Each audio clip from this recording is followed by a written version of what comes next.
ولا الرحمن الرجيم. بسم الله الرحمن الرحيم.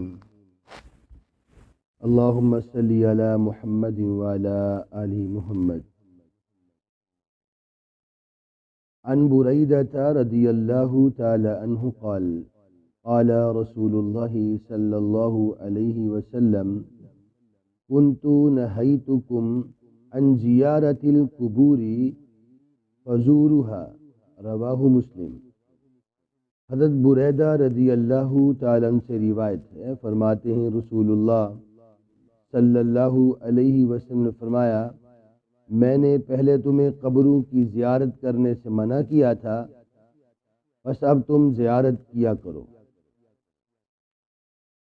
اس حدیث میں قبروں کی زیارت کا استحباب ہے، یہاں تک کہ بلکہ صرف آپ صلی اللہ علیہ وسلم بتا نہیں رہے بلکہ اس کا حکم دیا جا رہا ہے۔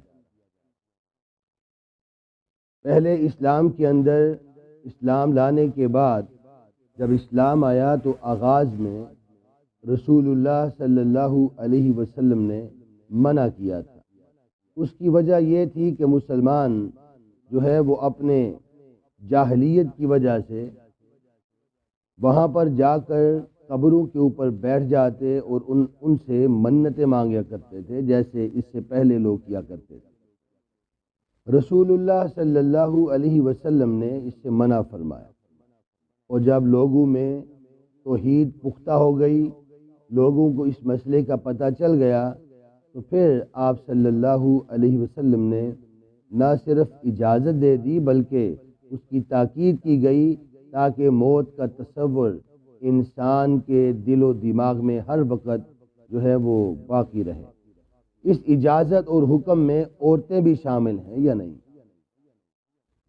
اس کے جواب میں جو علماء کے اندر اختلاف ہے، بعض کہتے ہیں کہ عورتوں کو قبرستان میں جانا چاہیے اور بعض کہتے ہیں نہیں جانا چاہیے۔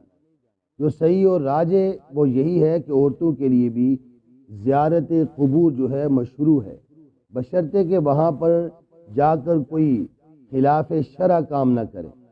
البتہ کثرت کے ساتھ جانا عورتوں کے لیے جائز نہیں ہے، اور ایسا کرنے والی عورتوں پر رسول اللہ صلی اللہ علیہ وسلم نے لعنت بھی فرمائی ہے کہ جو وہاں پر جا کر عورتیں بین کرتی ہیں تو ان کے اوپر رسول اللہ صلی اللہ علیہ وسلم نے لعنت فرمائی ہے۔